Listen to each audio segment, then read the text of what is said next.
green aspect is being addressed through different approaches. Well, first of all, the program, and then specifically the FAO, the Food and Agricultural Organization, is doing a lot of work in working with households to enable them to replant and cultivate and harvest also in a sustainable manner the raw material concerned. What I mentioned before, the bamboo and rattan, the seagrass, the lekker trees, and all of these activities are counteracting the over-exploitation and the depletion of some of these natural resources. So this is for starters. I think this is very important because that we have seen a reducing availability of raw material, and so specific support when it comes to replant raw material is very important as part of the green aspect of the program. Secondly, the joint program is working with both companies and households on specific, what we call cleaner production interventions. Training is provided, technical assistance is provided to instill better practices in relation to reduction of waste material, treatment of wastewater, to improve the storage of raw material, to look at ways of improving the energy efficiency within companies. For instance, when it comes to heat retention in a drying room for raw material, to minimize the use of hazardous chemicals, etc. So there are a number of ways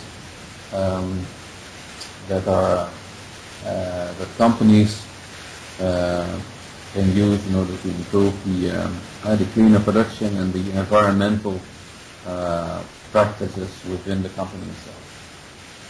In addition, a number of craftsmen are equipped with certain tools and better practices to improve their productivity and to work towards reduction of waste materials. Thirdly, we are working with a number of ethnic minority groups within the program. There are two ethnic minority groups, one in Harbin and one in Nai province, which are very skilled weavers, and these groups are being equipped with natural dyeing units to standardize and professionalize the dyeing of fabric with dyes made from natural material, and to ensure that the natural dyes that are being used are properly fixing on the fabric to avoid the fading of color, so that the overall product quality of the fabric of these ethnic minorities are being increased, which of course is also improving the competitiveness of the product. And fourthly, and this is something which is also very, very much important, is the promotion of sustainable design. So we're working with a number of companies and helping these companies to come up with product collections which are more sustainable, which can mean a lot of things actually. It can mean making products that use less or recycled natural material, products in which less chemicals are being used, which are products which you can fold or you can stack, or which are lighter. All of that is also reducing the transportation costs, for instance. So there are a number of ways in order to come up with new products which are both attractive in the eyes of the European or the American consumer, but are also more sustainable. So these basically through these four different types of interventions we are giving meaning a little bit to the title, which includes green for environmental sustainability. Besides the environmental aspect, one thing I would like to highlight also is that we are also working on what we call social sustainability as well as economic sustainability. So it's basically these four pillars, which are sometimes also referred to as the triple bottom line, is what we are addressing. So the environmental sustainability, I explained, the economic sustainability, which is about income and employment generation for households, and then thirdly the social sustainability, which is more about the proper working conditions and having labor standards and better labor conditions for the households and the company employees. Yeah. So the program has a quite holistic approach, as we can see, and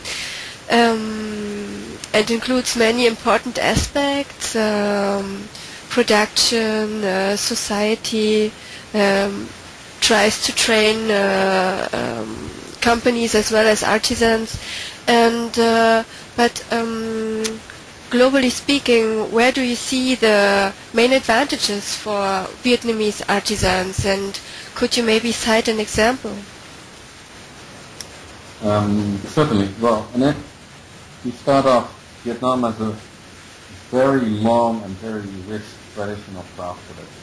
It dates back more than 2,000 years actually. There are examples that you can find in museums actually in Vietnam, which suggest that craft production really dates back more than 2,000 years. It's also a sector that employs many people. It's estimated that about 1.35 million people in more than 2,000 traditional craft villages are engaged within the sector.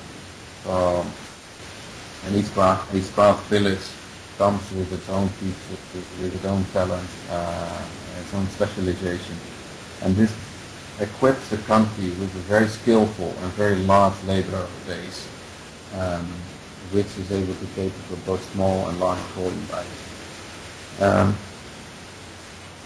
Something which almost sounds as a paradox. When I explain it to people, sometimes they're still amazed by this fact, and many buyers are actually also amazed by this, that Vietnam can do mass production of handmade products. And this is something that has an appeal to many buyers. Secondly, Vietnam is traditionally very strong in the cultivation of natural fibers, such as bamboo and rattan, seagrass, and has a very truly traditional craft ability, has a lot of expertise in the manufacturing and handicrafts made from these products, in the natural fibers concerned. So there's a quite widespread availability of raw material. This is also being supported by the government. They are offering support and incentive to foster the increasing cultivation of raw materials in different areas as a tool for poverty alleviation and economic development in these in poor communities concerned. The international market trends also favor the use of natural fibers in home decorative items. This is a very important trend in the international market. So there's more demand for natural products, for sustainable products, and the natural fibers are definitely gaining momentum in the international market, and this is something that for sure works to Vietnam's advantage. What I also wanted to say is that Vietnam is still able to cater for both small and large volume buyers, and it has improved to some extent its comparative advantage also vis-a-vis a country like China, which is always obviously the largest exporter of home decor items. But due to the fact that the labor cost in China has gone up considerably, the comparative advantage of Vietnam has improved a little bit. Vietnam is a country that can still supply at a very good price and supply very good quality products. And in addition, the Chinese exporters are more and more focusing on the mass market segment, and in some instances, companies, exporters and importers also from Europe and the US are turning towards a country like Vietnam because some Chinese companies have indicated that they are less interested in small orders, but prefer the larger mass market type orders. So Vietnam is still able to do that and is able to offer good quality products and at a very good price. So I think that, in a nutshell, is where Vietnam's comparative advantage and its increasing competitiveness lie. Thank you, Koen, for this interview. And we hope you readers enjoyed it. And of course, we would be grateful for your feedback. So email us. The details are available in our